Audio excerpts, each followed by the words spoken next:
Brittany Murphy, not like the actress, but Brittany Murphy for real.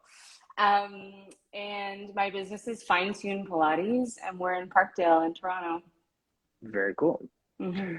And I never made the connection because like you were following me on the Real Men Do Pilates page, and Yeah. then so like I'm we just kind of really made the connection recently and stuff. Can you tell me a little bit more about your studio, like where it's located, why it's located there, and just kind of paint a Mm. picture of people's experience going to Fine Tune? Sure. Yeah, what a good question. So it started in Fine Tune Pilates started in like maybe 2014, I think.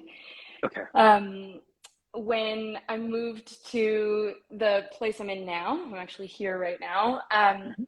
And after living here for a bit, I realized that I had space to see private clients um, and like fit a reformer for the Mm, first time in my life. okay. Yeah. And then, like Balanced Body doesn't often do sales on their equipment because they're like such quality stuff.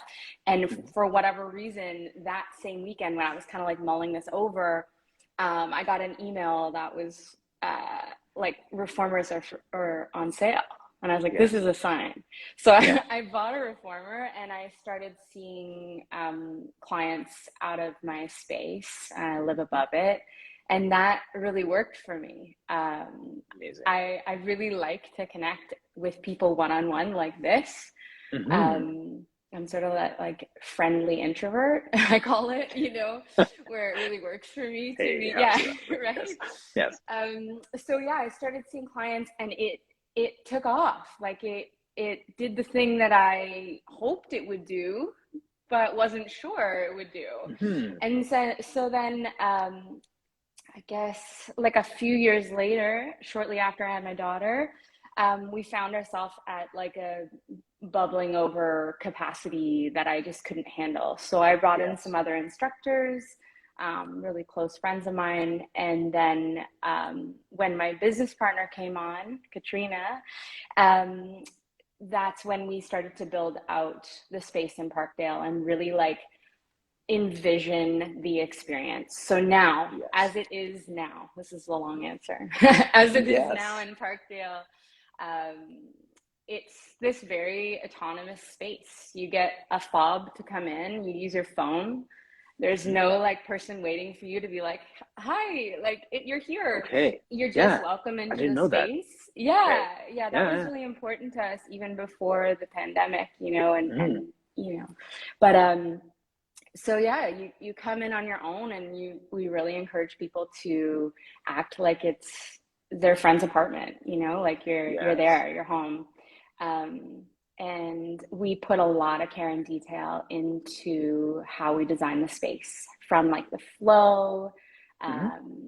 to some of the materials used. Um, and yeah, it's a really like nice homey space. Yeah. I don't know if I believe you on that. I'm just kidding. You painted such a Really? like this beautiful picture. That's how I'm I totally feel kidding. about it. Yeah. Like that's like That is genuinely how I feel about it. now does someone like in your circle or team have like some kind of like interior design background or some kind of study in terms of just the intentionality with all those pieces, or is it just like a feel thing? Yeah, both. We Okay. have a community of people who are um, really artistic and like you're saying, like Pilates, we do Pilates the way we do life. Like Mhm. that is, I love that. That is like exactly how our community functions. Um, so we support different artists by doing like an energy exchange. Oh, good, nice. We're about to launch some stuff with that too. But yeah, so Katrina's sister, my partner's sister, is an interior designer, and Okay. she hooked us up. And then like again, just like connection in the community that supported us and held it down the whole time.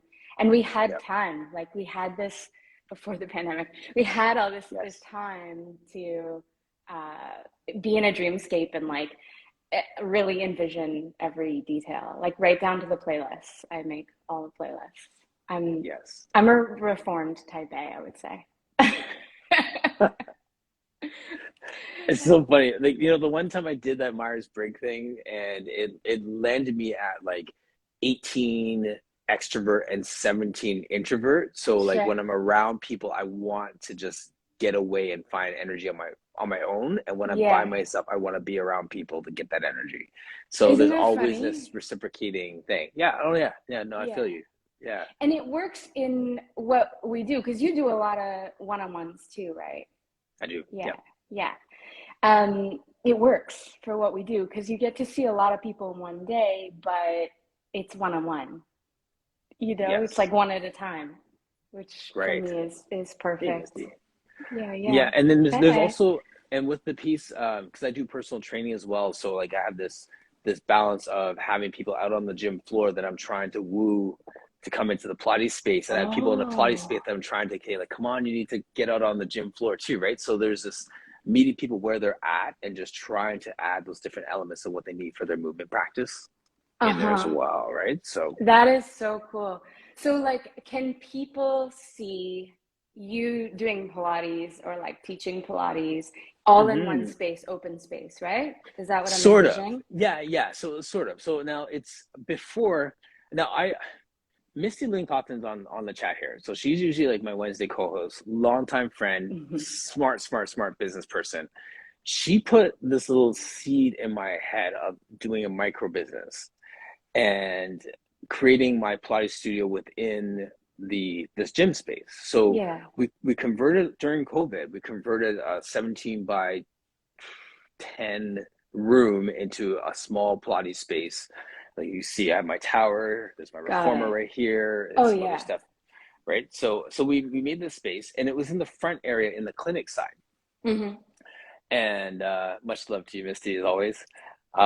So on the clinic side, so I was in the front, and it was a great space, and like all my earlier core conversations were in that spot.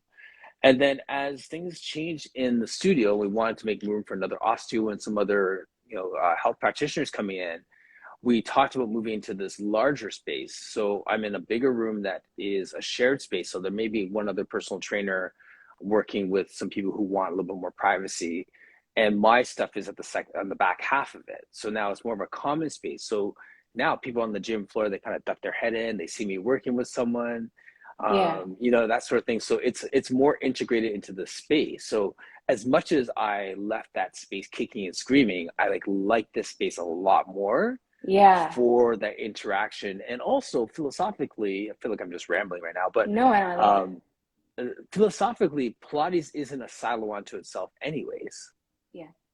So when people can go from doing a deadlift or doing footwork on the reformer and then use that as their movement prep to go out and do like their deadlifts, then it makes connections in a different way, and they realize how Pilates can be more of what they need in their life.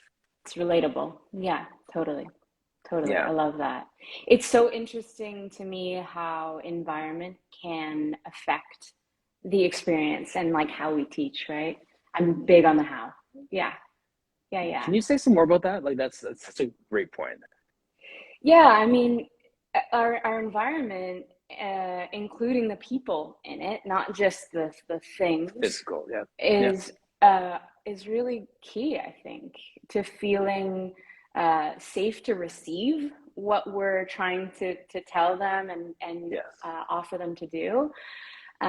So like to me, when I teach, it's like 50, it's actually probably more like 80-20. It's like how I'm So communicating, yes. um, like how I'm kind of creating an experience for someone, and then the 20 is just like choosing exercises. Like you say, like it's so Yes. relatable if you look at it that way to like, okay, I'm doing footwork on the reformer, and it's pretty much the same mechanics as, or it could be the same mechanics as a deadlift, or like if we think about elephant, it's the same mechanics Right. as deadlift, you know?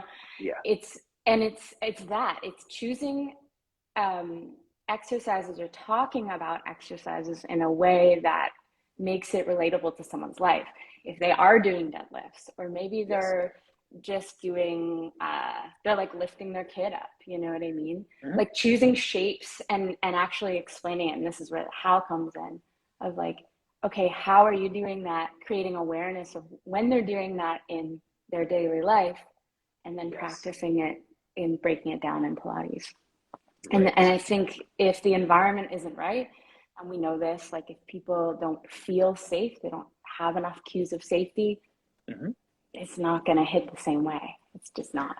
It's not. And I've been thinking about the safety from this weird angle over the last few weeks.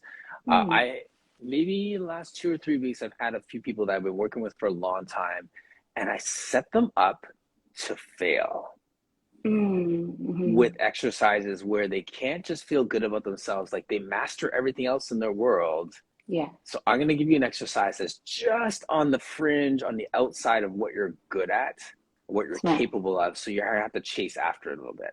But Yeah. it's not done in a way where they're like, fine, I'm never coming back. I can't do this, blah, blah, blah, blah. It's like, we'll do it a few times. They don't get it, and I'll move on. They're like, wait. like, Yeah. they Yeah. want to stay and master it. I'm like, no, we'll move on to something else. Because Yeah. we created this safety where they can fail in a safe place as well and And that's be how people learn. challenged in a way, and that's how they learn. Yeah. Yeah. We know this, like about neuroplasticity in our brain. We need to make mistakes. And I mean, like, I'm like getting so many ideas right now, but even in your space, if you have someone who uh, like needs a bit of a confidence boost, Mm-hmm. I don't know, depending, but you could even give them something that they've practiced, they're really successful at, and kind of like put it on display, like, you know what I mean? Because that's, like Yes, you say, how you generate interest in Pilates and in the gym world, vice versa. It's for sure. like Yeah. look at this, you know what I mean? Like a teaser is really impressive or whatever it is, right? Yes. Oh, for Um, sure. Yeah, they see that and they're that's like, fun. what was that guy doing in there earlier? Like, oh, I'll show you. Yeah. Like, that sort of thing, right? So, Yeah. I wanted to ask you just about um, like how did you, when you started, how did you get clients one on one? well, I had the luxury of being a personal trainer first. So Yeah. I found Pilates in the sense of I was a personal trainer. I was working in a big box gym, did the assistant manager thing and all this different stuff. So I Yeah. already had people that know me and have been working with me. Like I've been in the fitness industry since 2002, right? So Right. so I have people that way. So I feel like it's just one of those things where over time you get referrals and people seeing results and it pulls them in that way. And then I'm Mm. inviting them to try something new Mm-hmm. because of like going back to like their goals. So like if I have golfers, I'm like, like this Pilates thing is probably going to help you with your golf swing. You got to give it a For try, sure. Yeah. that sort of thing. Right. So So yeah, really it was like word of mouth? I think word of mouth for the most part. Yeah. Yeah. Yeah. Yeah. Yeah. Uh-huh. Results, right? Like people just like, seeing someone and then hearing their story of how they got to that spot or whatever it is, whether it's like the shoulder feels better or they lost weight or they feel stronger or um, they're better. Like one of the here, I'll give you an example. There's a gentleman that I'm working with right now who plays hockey. He's in his 60s and he plays hockey with guys that are 20 years younger than him Okay. and he wants to stay out there. He wants to stay competitive as long as possible. So he started reaching out to me to do some Pilates. And now he's like, man, I'm picking up a dime off the floor. I haven't been able to do that in 20 years. I'm just like ripping my slap shot now. These guys are telling me, so they're making the team for next year and they're not inviting people back that were on his team this year. And he kind of like talked to someone the other day and said, hey, you guys are cutting me, right? And he's like, no. Like, you're doing great, man. We're keeping you on. So for him, in his 60s to make the cut with 20 guys 20 years younger again for next year, Yeah. that's success, right? So he attributes Totally. the Pilates to that. So like those are those wins that aren't like, hey, my body fat percentage is down. It's like I get to play hockey for one more year because of Pilates. Great. Yeah. And Thanks for clarifying that. I wondered, I was like, what are results? Like, what does yeah, that mean? Because, yeah. like the fitness industry, like sometimes that gets thrown in and it's like, what does that really mean? So Mm-hmm. yeah, thanks for defining that. I have a client who I've been working with for almost 10 years. and she is 79 right now, turning Nice. 80 in November. And for her, like her win that she tells all of her friends about Pilates, because every year when she goes to the doctor and does her physical, they're like, you're not shrinking. Like you're Yes. not losing muscle mass and you're not losing height. And she Right. very much attributes that to moving her spine in Pilates every week, you know? For sure. Yeah. And I think that that is the interesting thing. Like, you know, some people listening might be at the beginning of their career where they're like, how do I get a solo or one-on-one client? Is that, Mhm. oops. And I think the You were good. answer is that it's word of mouth. Like it just because people love it and they latch onto it and it works Mm, and it can happen that way. And that certainly was my story too. Is like people yeah, just started to talk about it with for their sure. friends. Um, and the other thing is like as a practitioner, as a Pilates instructor, if you're creating these relationships where you expect to see someone like weekly for 10 years, like that's a crazy relationship that is pretty unique to teaching Pilates or personal training. Yeah, absolutely. I still have my second client ever from 2002, Nice. right? Like Yeah. the gentleman who just left, another guy for 20 years. So my birthday was on Monday and I turned Oh, nice. 47. Happy birthday. And so thank you. And I was chatting with him, talking with Paul. I was like, we've been doing this since I was like before I was 30. Like I was like, you've been saying happy birthday to me for 20 years, like Yeah, in this man. working relationship. Yeah. So, It's that's, crazy. yeah. Well, and like you talk about, I'm sorry, I'm going to plug my phone in. I Mine's about to forgot how die much too, IG actually. Live does this. Yeah. Honestly, I'm like nervous about mine too. Any second it should go, but we'll deal with it. We'll figure it out.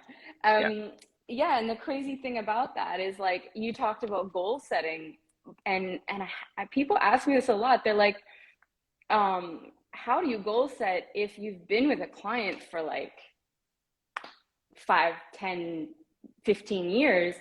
Sure. It's tricky, right? Because that goal changes and it can evolve. It evolves. How do you do that? Like say with your golfers, like once they feel, or this hockey player, like once they're like, oh yeah, I've improved my game, how do you then progress them forward in this like long-term relationship? That's a fantastic question. The reason why I like that question is because it just segues into a conversation around feedback and Mm, how confident are we as instructors receiving feedback, yeah, yeah, right? it's a great point. Because I can ask you what your goal is. We hit that goal. Congratulations, that wedding, you fit into that dress for the wedding. Good for you. Done. Done. See you never. Or it's like, well, what else do you want to work on? What have we been doing that you liked? You came with this, and I've been sneaking these exercises here and there to help you with this. How has that been feeling? Do you want to focus more on that?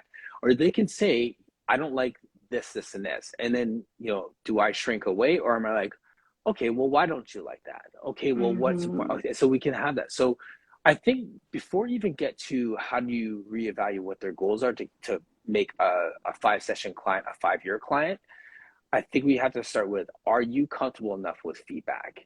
Can you invite the what do you like about what we're doing so far conversation? Because if you can get to that conversation, then they will always feel comfortable enough with you to say, can we go here now? Yeah, totally. Well, and that's the autonomy piece too, right? It's like when Yes. you are open to feedback and also giving people enough autonomy where they feel confident in the relationship to say that to you, Yes.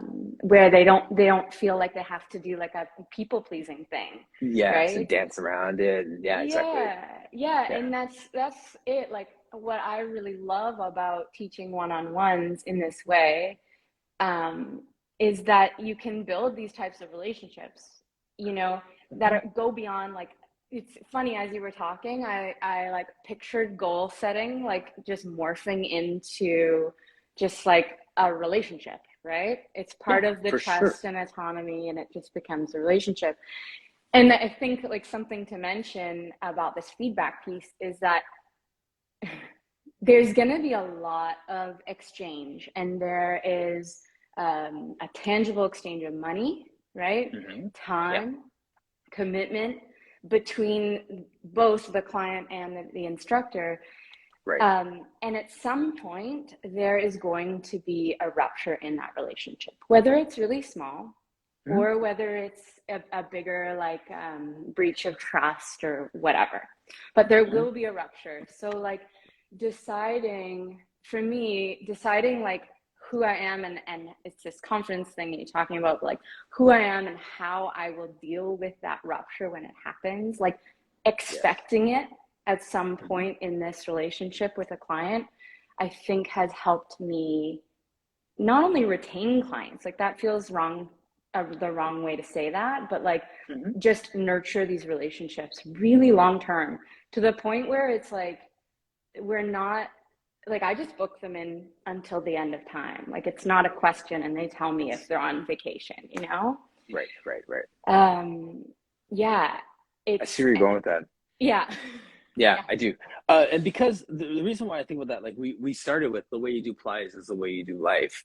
And I feel like the whole point of a conflict in a relationship is to make the relationship richer, mm-hmm, mm-hmm. right? So Totally. sometimes we get caught up in trying to win the argument or trying to win the battle, when the reality is that we're both fighting for something as opposed to fighting against one another, Yeah. right? So if you're taking that kind of concept relationally into our working relationship with our clients, when there's that rupture, when there's that disagreement, when there's a you overcharge me or I said whatever it is that kind of Whatever. becomes that conflict, you can lean into that, kind of do whatever you need to make that relationship right, make sure they felt heard and all those different things, and hopefully move forward with a richer relationship, because the next time that client has that autonomy to challenge you, Mm-hmm. and know that it's not the end of the working relationship when they challenge you, because it actually meant that you heard it,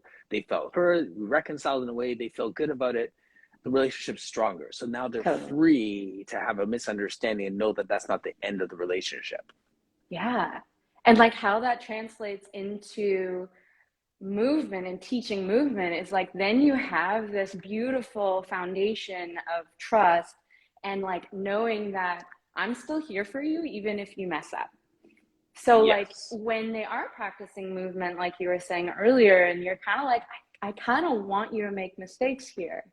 Mhm. Like I want you to feel good to make mistakes. Like that sets the foundation. Is like this like communication and like how you handle that rupture. For sure. And Mm-hmm. let's take it to parenting. It's the same thing I'd say to my kids when Yo. they're younger. Like, you can't disappoint me enough that I'll stop loving you. Yes. Okay. I wasn't sure if you had kids, and I was like, okay, Yes. it is exactly parenting. And that's not to sound like I'm Condescending. belittling, yeah, condescending, thank you. But it's really it is a similar dynamic where it needs to be really nurturing in order to learn, you know? So yeah, I see parallels between parenting and what I do in my job all the time. All the All the time. time. Yeah. Yeah. Yeah. Yeah. Cool. Yeah. Um, how how then do you how then do you like do you ever have these moments with clients where you're like, okay, let's reevaluate your goals? Like, do you still do that with people that you've been with for a long time? Absolutely. Yeah, yeah. I had like Yeah. one of the ladies that I work with this I had this morning as well. I tr- her our s- Her daughter, I trained her a week after the due date for her first child, who was the same age Ooh. as my like that 14, 15 years. So that long we've been working together. So it was like training for a child and training for tennis. Now I was training for pickleball. She's like a high level. So, and then you've gone through injuries, whatever. So we're always evaluating what the next goal is based on life circumstances. I hurt myself. Yeah. Now it's like we're doing shoulder rehab for the next 3 weeks. or I want to win this tournament, or Yeah. I whatever it is. So we'll have those conversations, and they'll be concentrated where we sit down and evaluate where we're going next. And then we'll Mhm. also have those conversations where we're making a sharp left turn because this just happened in your life. Totally. Yeah, being able to be resilient and kind of like pivot, that shows your Yeah. experience too. Yeah. Yeah, yeah. Yeah. But I don't have a set like, okay, on the 13th of May, we're gonna sit down and, make sure that we take some time to plan out what we're gonna do for vision casting for the day. Like I don't do it like that. I think it's a bit more organic. Yeah, I love that it sort of like ebbs and flows with people's life.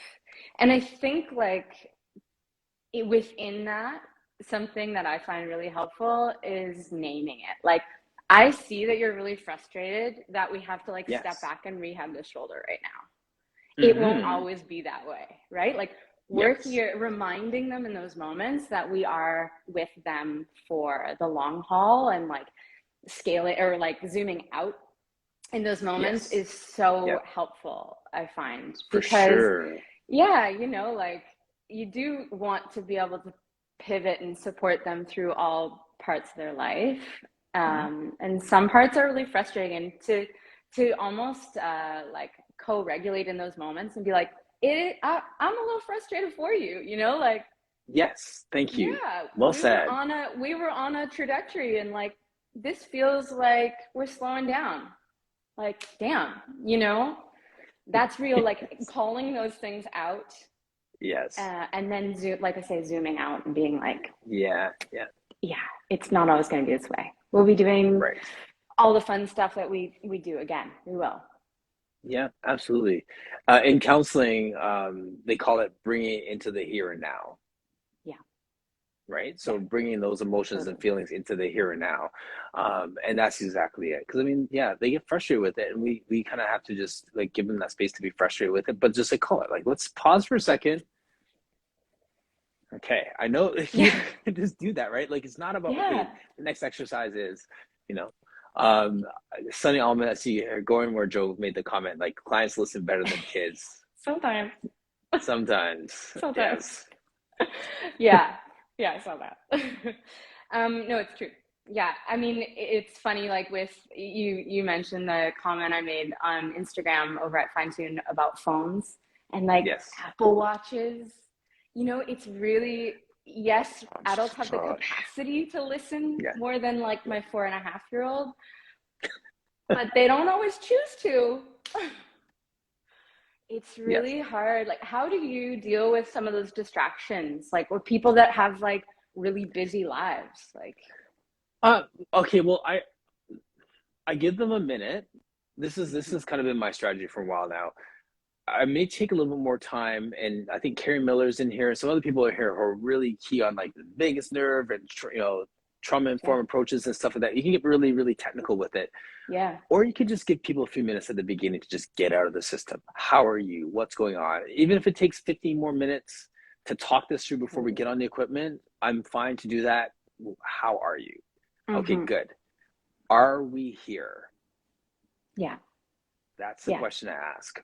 Are we here? yeah, All right, good. So can we just turn the phone off, whatever? And I just need your attention for the next 35 minutes of what's left of our hour, sort of thing. that's Can we it. do that? You know what I mean? Just like invite them to have the courage to step away from their world for this Yeah, small interval. Instead of fighting with, oh, can you turn your watch off? Do you like it? Just take some time at the beginning and be proactive. So that's why I commented on that post because of like when you're that proactive with it at the beginning, then you're giving them I was gonna say permission, but I think it's more courage on their end to not have to do it because we've conditioned our environment too to respond within 9 seconds of every text message. yep. So when I tell you to turn your phone off, it's almost not fair because they've been telling everyone in their world that I'll get back to you in 6 seconds. Mm-hmm. Totally. That's a great point.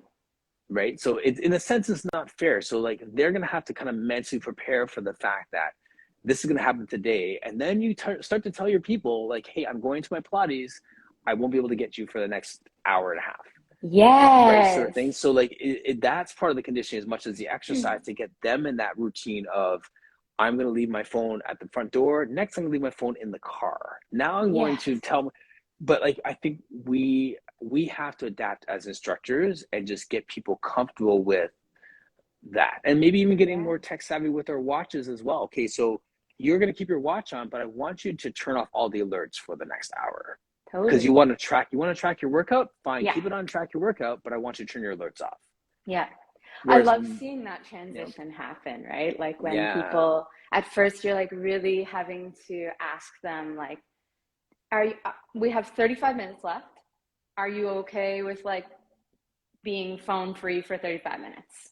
That's how I do that. I ask, yes, like, yes. can you be? Are Can you you? able? Are you Yeah. capable? Are you able? Are you, because like, I don't know, maybe they got a situation with their kid at school or they're a doctor Yep. on call. Like, there are those nuances. Mm-hmm. But like, I'll say it like, okay, we've got 35 minutes left. Do you think you can be phone free? Like, I know it's hard. And I know Going Joe said, like, he reminds that, or they, I don't know if it's a man or woman She, actually. it's a Sorry, woman. she, Yeah, thank you. something. Um, I don't know, like, it's a collaboration. So, uh, you say we're on the same team, right? I love Mm-hmm. that. It's true. It's like, Absolutely. I'm here with you. Are you ready? Yes. That's how I say that. It's like I always leave 5 minutes at the beginning of a session to be like, okay, like we chat and be like, oh, how's life? Whatever, Mm-hmm. how's the family? And then I'll be like, okay, I'm ready. Are you ready? And then I'm like, tell me about your body. Like, let's talk body now. And Yes. then that sort of signals that it's the beginning of a session and yeah, we're in it Yes. and I'm Yes. focused.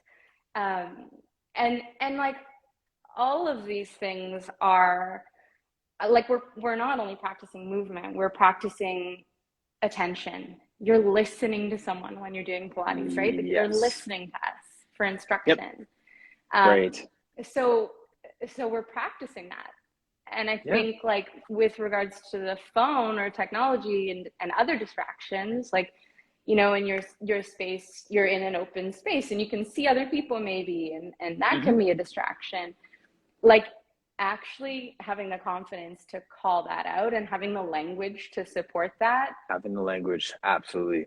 noticing body language, right? Change in their Yes. body language, their eyes kind of darting side to side. Like this is all this stuff that you're talking about with the polyvagal theory, and we Mm-hmm. could go in on that, but Yeah. Yeah. again, I'm really focused on the how. Like, what does that actually look like when you're Yes. applying it in a session, right? Sure. Yeah. Yeah. So, and I mean, it all comes back to safety and trust. Like we could dilute this Absolutely. down to that every single Yep. time. Yeah. Every single time. Hmm. Can you talk for a second, Brittany, about how you found Pilates? Oh, um, I I was taking my music degree. Okay. I'm like originally a musician. I've Oh, had two really? two lives. Okay. Yeah, and so I was taking my music degree, and I had a voice teacher in the my last year who was like, "Your breathing is shit." Excuse my language. So they're like, "Your breathing is so terrible. Like, have you ever tried Pilates?" And I was like working out. I was dabbling in personal training here and there. Like I Mm-hmm. did like both worlds. And then I took some private Pilates, um, and like from a friend. And then Yeah. I went to like my university gym and they had Pilates classes. And I was like, oh yeah, no, this is where it's at. This is really great. And Yes. that was my goal. That was my first thing is I wanted my breath to get better when I was singing, and it did. And then I Mm. was like, also I like other parts of this though. My body feels amazing. I don't feel so Yes. tense. Yeah. Like, all of the benefits that we all know and love about exercise in general.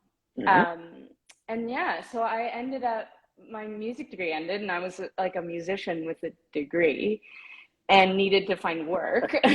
Right. Right. So yeah, I took my Pilates certificate It- and I started teaching. And I was set on a course to go into music therapy. okay. Um, so like headed towards a master's in music therapy, and it was coinciding with this moment where I was teaching Pilates and really getting into that and like really loving it. Yes. So I ended up like not doing my master's and going this direction. And it's interesting because at first I was really worried about the narrative. I was like, these things don't match. Interesting. Right? Like Yes. music nerds and Hmm. jocks, like that's the opposite end of the spectrum. Right. But as I got into it and like dropped that narrative, I'm like, oh no, I did another therapeutic approach. I'm still helping people in that in a therapeutic way. Yes. And I get to curate great playlists and like I think I have a lot of knowledge about music and Hmm. so yeah, it ended up working. And that's partly why the name of the studio is Fine Tune Pilates. It's like this nod to my last life. Interesting. Yeah. Yes. Pay homage Yeah. to that Yeah. life beyond. Yeah. Well, there's just that intersection and just a celebration of the fact that we are multifaceted people, Yeah. right? And I love that because I think that it's kind of a North American narrative that we're just a one-trick pony, Totally. that we just do this one thing, and then we can't have something that is completely different that we're also good at. Love that. And I've seen that in so many different arenas now. Even just a conversation with my guy this morning, my 20-year guy, Uh-huh. how he plays the drums and he has a musician. One of his guys in his band is an amazing mechanic. Yeah. So it's just like, well, you're not allowed to be a genius mechanic and a genius musician at the same time, or Yeah. are you? Totally. Yeah. Why not? Right? Why not? Well, and like I love that you kind of set this mantra for this discussion, but like again, we do Pilates the way we do life. Like when I am practicing Pilates, when I am teaching someone else Pilates, I'm teaching them attention. I'm teaching them trust. I'm teaching them autonomy, and I'm teaching them movement. Like and like to be in Yes, relationship with their like I could, and all all over of the those place. Yep. things translate into life. I've thought so many times because I started singing and doing music when I was really, really young, like 4, right? Mm, And okay. performing. And Yeah. like, I remember going through moments of stage fright, like serious nervous system, like anxiety, Hmm. fluctuations and not having regulatory skills in those moments. And I'm Yes. thinking like, God, I bet that would have been really helpful if I had known what I know now through For Pilates. sure. Yeah. Yeah. Like that's like me. It's like I played football my whole life, and I wish I knew Pilates when I was in first year university. Like, you mean, like we could look back at those things and kick ourselves because we didn't have the skill set back then, but Yeah. here we Oh are. yeah. No, you gotta let it go. Yeah, Yeah. totally. Yeah. Yeah. It's funny, like we at Fine we have a real wide demographic. It's something I'm really proud of. And Mm. we have a football player right now. And it's been really interesting because I don't get to work with, I haven't before being at Fine I haven't gotten to work with certain people.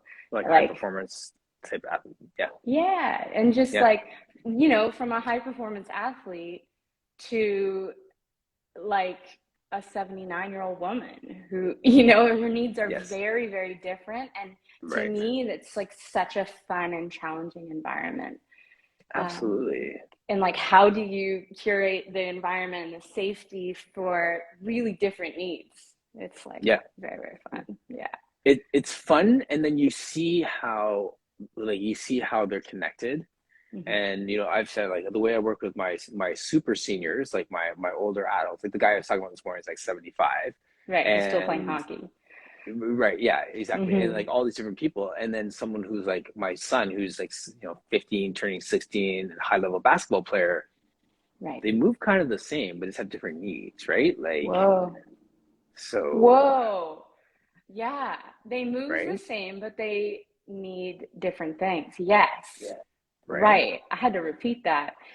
Yeah. Mm. This is like where the how comes in for me. Like you can teach the same exercise to two people and the how needs to be so different for them to be successful and actually like do the thing, right? Yes. Right. That is so huge. Mhm. I gotta repeat that. I'll tag you. You can grab that soundbite and use Thanks. it wherever you like. Thanks. Yeah. We didn't even talk about our friend Roxy, who just like joined, just stepped in the room with Roxy. 6 minutes left. But hi, my friend. I was gonna say too, Yeah. grabbing my card here, just on the whole thing about movement. Maybe 2 years ago, I changed my business card from personal trainer to Pilates coach, and now I've made it just say movement specialist. Yeah. And the reason why is with social work background and all the different things that we do, it's more about movement and it kind of like that. There's a movement physically, but there's a movement mentally, and that creating safety and trust and stuff. There's a lot of movement moving parts to that, right? So I wanted to kind of find a phrase that captures all that we're doing here, more so than just saying I teach Pilates or I'm a personal trainer or whatever, right? Like, it's everything you just said right now. That's all that we do. So I want to create space for that. How are we going to bring this up with 6 minutes to go? Like, I know, right? yeah. That's just like your clients you have for 5 years. I do this, so it's like, well, you have to come back. Okay. I see you. Yes. Yeah, yes, it's interesting. I'm noticing like a real trend amongst Pilates instructors that it's like we're redefining that. And I took James Crater's mentorship this summer, which was so fun to be on the other side of that. And he talked a lot about like how we describe what we do so that people when they come know what they're getting, right? It's super important to be able to talk about what you do, different than I'm like marketing myself right now and I'm like promoting myself.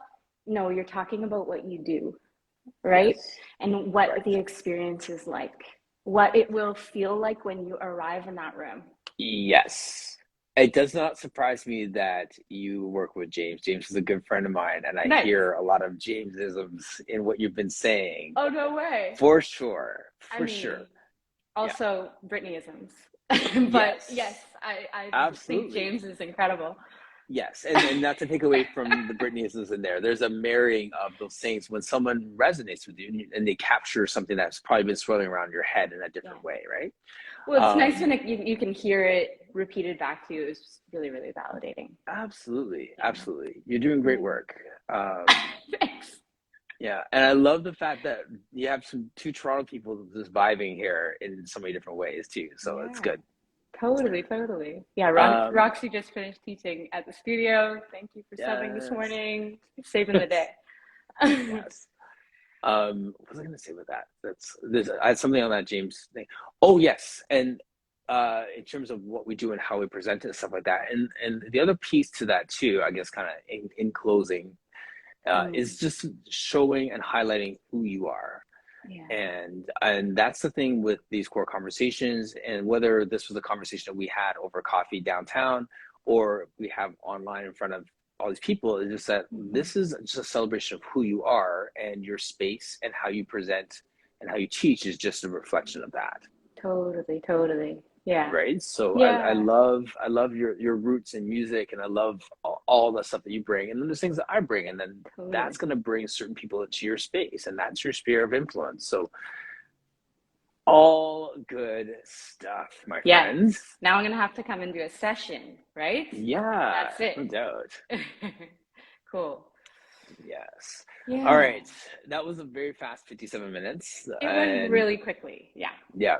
My phone's gonna die any second, so I'm kind of like nervous about it cutting out before I get a chance to save it. So it's all good. Let's plan a round two and maybe do it live. I've had a few people, we've done it sometimes, we're just sitting side by side and just doing it like in the space. So whether I jump up there or you come to Saga and we do this, I'd love to have that conversation at some point. Yeah, sounds good. I think we've got more to talk about. I feel it. I think so. Yeah. Yes. For sure. Cool. Thanks so much. Yes, thank you. Thank you to everyone who was watching today. Thanks for all your comments. Roxy, we will talk later. Okay, cool. Thanks so much. Take care. Later.